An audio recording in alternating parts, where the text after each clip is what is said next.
So using this doll today, we are going to go through a head-to-toe physical exam of a newborn. I'm Dr. Tala, welcome to Tala Talks NICU. One other thing before I start, obviously every single newborn should have a weight, length, and head circumference taken, as well as all the vital signs, and with any concerns, also a pulse ox reading. So I'm not going over all of those, but make sure that we have all of those on every newborn baby. So one of the most important things when you first see the newborn is that just initial gestalt of what the newborn looks like. Is the baby pink? Are there any dysmorphic features? Is the baby breathing okay? Is there anything abnormal that immediately strikes you that you should be like, I'm not going to do the physical exam, I need to take care of this? The other big thing I want to say before you actually examine the newborn is remember that they can get cold very, very easily. So as you're doing it, sometimes you do have to be a little bit quick. And if you feel like they're getting mottled or that kind of marbly appearance on their skin, then wrap them up again. Make sure that they're not going to get cold during your exam. Now let's start with a head exam. So you have to very gently feel all of the baby's scalp and the baby's skull. As you all know, there are skull plates on the baby's head that aren't quite fused yet. And the gap, the soft tissue areas between the skull plates are called sutures. Here, there's an opening between the skull plates called the anterior fontanelle. The anterior fontanelle is a diamond-shaped little space, and the posterior fontanelle is a triangular-shaped space. And that's kind of on the posterior aspect of the scalp right there. So feel for all of these sutures and kind of get used to the general size of the anterior and the posterior fontanelles. If they're much bigger than they should be, then that could indicate a disease like hypothyroidism or a baby with trisomy 21. If the baby hasn't been bathed yet, then sometimes the hair is really matted and sticky, and it's difficult to kind of see what's going on in the scalp. So you can miss birthmarks on the scalp, whether it's like a sebaceous nevus or just a stork bite or something.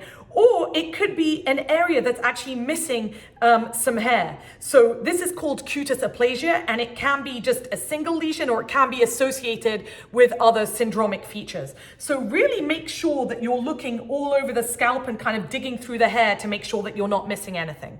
Then look for any signs of actual birth trauma. So probably the most common thing that we'd see is something called a caput. So this is a soft tissue swelling. It occurs in a lot of deliveries, but especially after like forceps or a vacuum. And you just kind of get a superficial soft tissue swelling that covers all the sutures, so like a cap. The other lesion that we can commonly see is something called a cephalohematoma.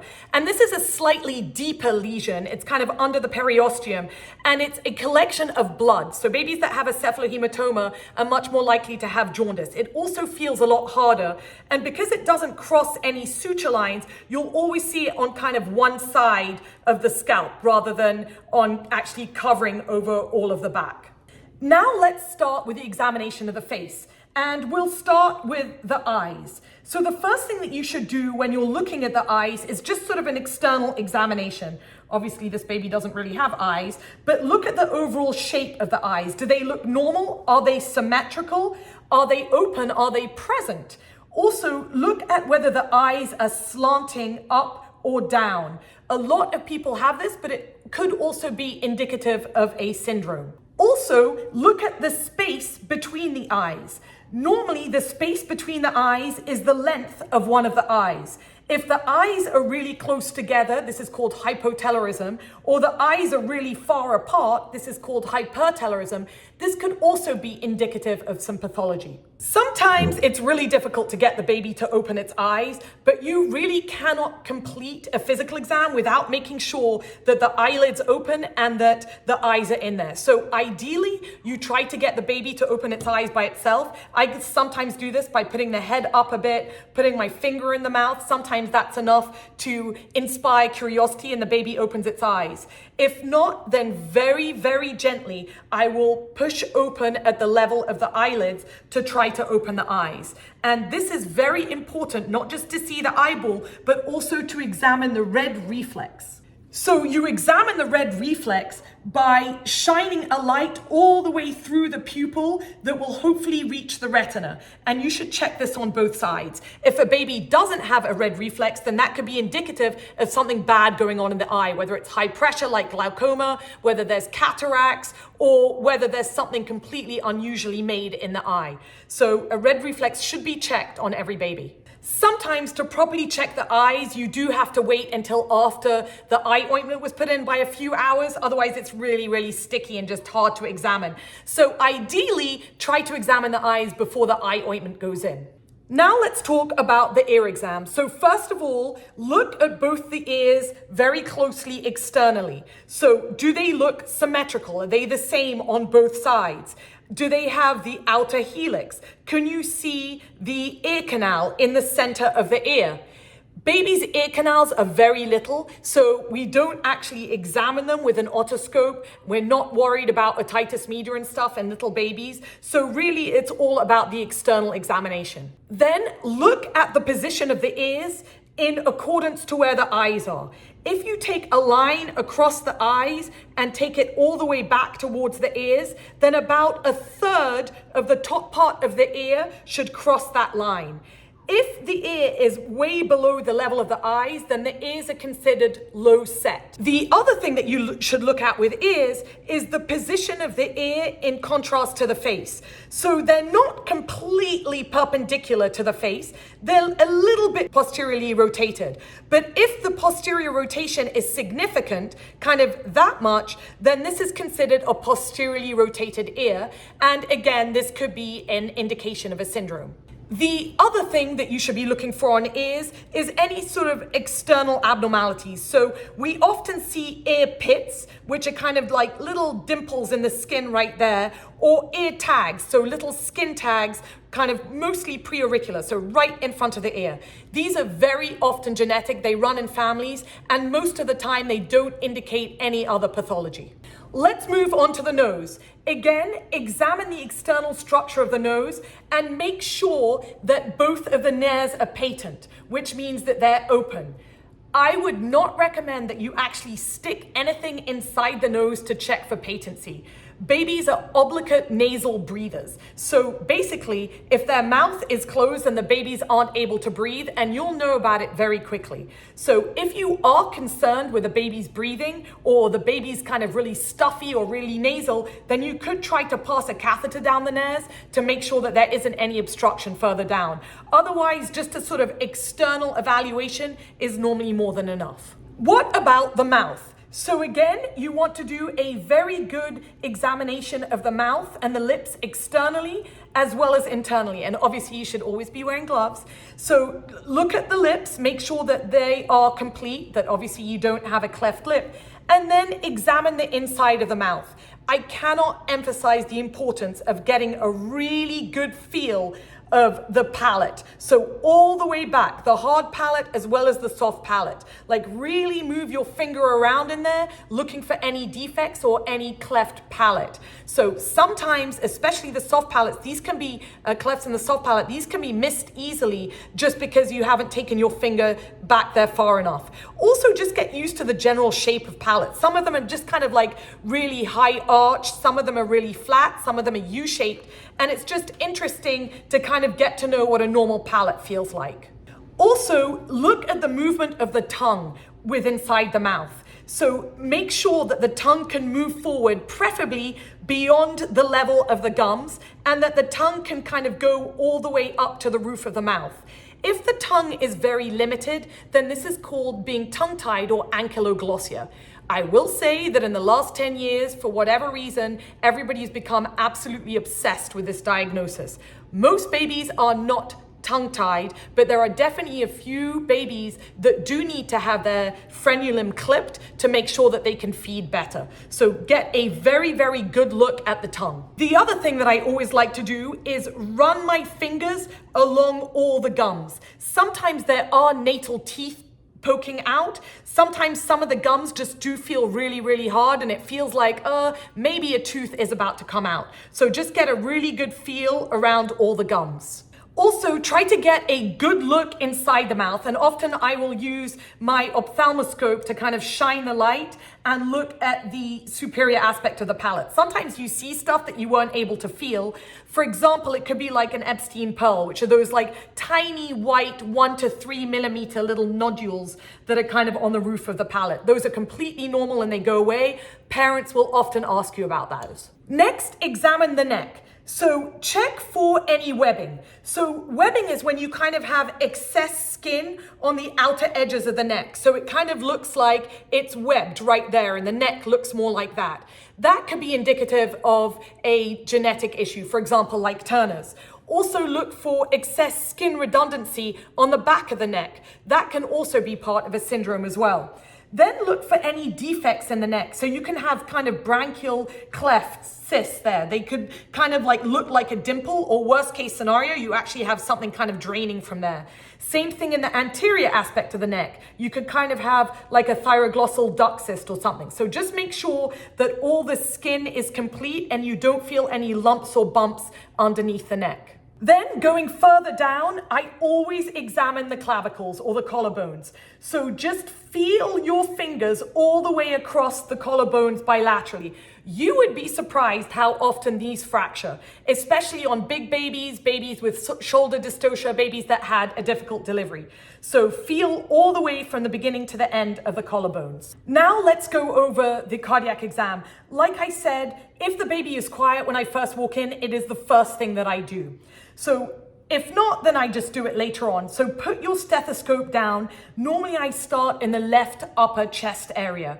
And here, I'm not just trying to listen to the heart and listen for murmurs, but also I generally put the stethoscope down for at least kind of 30 seconds, 20 to 30 seconds, just listening to the overall rhythm as well. Then I will go to the left lower sternal border of the heart, the right lower sternal border, and the right upper sternal border. Sometimes you can hear murmurs louder depending on where you're putting your stethoscope. I want to say this really quickly. People always panic about whether they can hear the murmurs or not. I promise you, if it is a severe murmur and you are making an effort to listen to it, you are going to hear it. If it's a really gentle or soft murmur that somebody's intermittently hearing, then it probably isn't something that you would want to do about immediately. The other thing is there are a lot of bad cardiac diseases that don't even have a murmur. So this is only one small part of the physical exam. Just get used to listening to what a normal baby's heart sounds like. The other thing is up to about 50% of newborn babies will actually have a murmur. Normally kind of a soft sht, which is really the PDA closing after the baby is born. So kind of get used to that as well. While you're in the chest area, then also listen to the lungs. The heart is so loud on babies that normally I find it easier listening to the lungs kind of on the side of the chest rather than in the middle of the chest where the heart is at its loudest. In the first few hours after life, babies normally swallow a lot of water and they're really gurgly and they have a lot of upper airway sounds. So also try to make sure that you are not confusing the upper airway sounds with the sounds of the lungs. You know, you can hear kind of a lot more gurgling up kind of from the nose and the back of the mouth. Obviously, as part of the lung exam, you're not just listening to the lungs, but you should actually be examining the chest. Is the baby breathing very rapidly, breathing at more than 60 times a minute? Are there retractions? Are you seeing the skin suck in under the ribs or behind the sternum or suprasternally? So kind of look at the overall work of breathing of the baby as well. And hopefully this is one of the things that you're looking at when you first examine the baby, when you first walk into the room. Other things that you might notice on the chest is the nipples could be very wide spaced. This could be indicative of like a Turner syndrome. The xiphoid in babies, which is kind of the lower edge of the sternum, is very often really prominent and it feels like this hard bump. Parents often ask about this, so reassure them with that. Also, sometimes babies have kind of a sternum that really sucks in. This is called a pectus excavatum.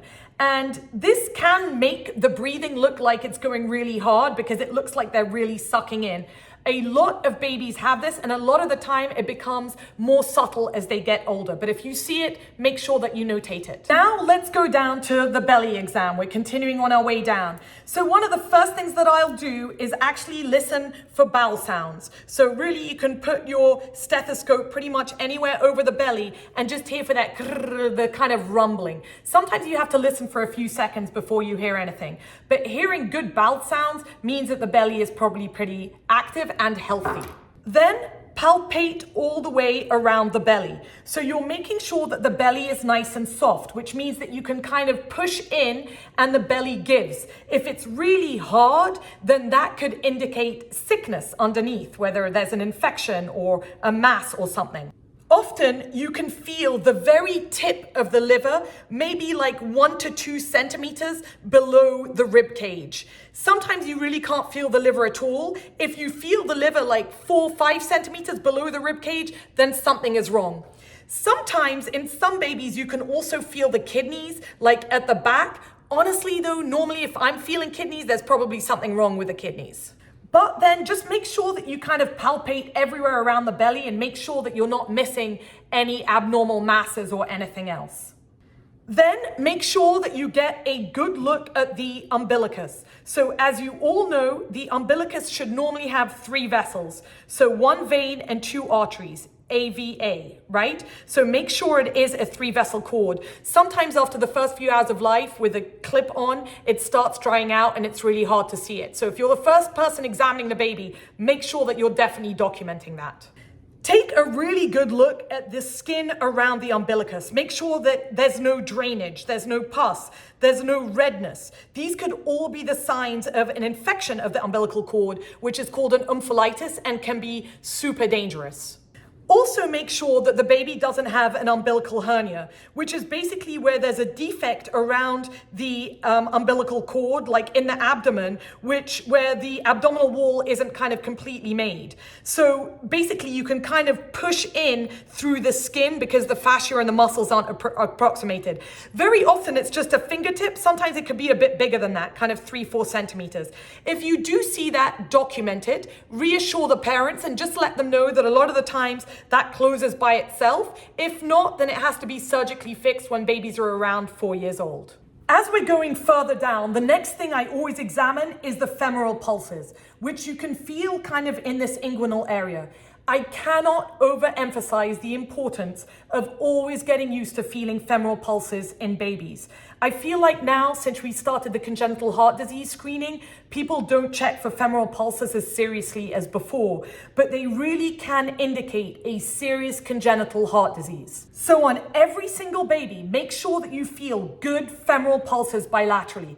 If you don't feel them, then you should immediately be getting attention. This could indicate a co-opt of the aorta. It could be a hypoplastic left heart syndrome, but it could indicate an underlying heart disease or something else that you could be very concerned about.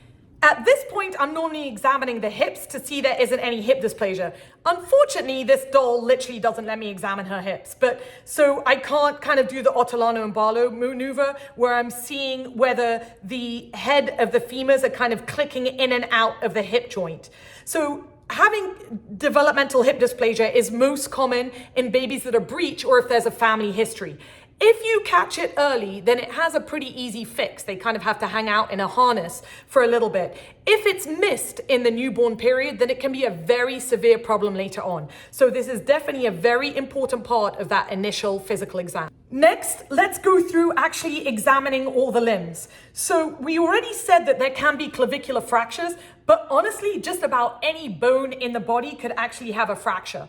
Or an abnormality in it, for example, like a missing radius or something. So make sure that you are going all the way down all the limbs individually. I mean, I've seen humeral and femoral fractures in babies as well after they're born. So just kind of go all the way down and make sure that you're not missing anything in any of their long bones. Sometimes there are flat out deformities. So they could have an amniotic band and part of their hand, their arm is missing, or some sort of syndrome and they're missing a part or more than one limb. Then make sure that you examine each hand individually as well. Make sure that you count that there are 5 digits altogether and look at the creases on the palms as well. Sometimes there's a single palmar crease, so just one crease going all the way down the middle, which can be associated with a syndrome. It can also just run in families. Look at the fingernails. Do all of the fingers actually have fingernails? And are all the digits kind of a reasonable length? They're not too short or too long. Are any of the digits kind of over crossing each other like that? All of these abnormalities could indicate some sort of disease. Pretty commonly, babies can have an extra digit. Most of the time, it's post-axial, which means it's kind of on the pinky side. And a lot of the time, this runs in the families. Sometimes babies can actually have digits fused together. This is called syndactyly, or you can have just kind of sort of partial webbing.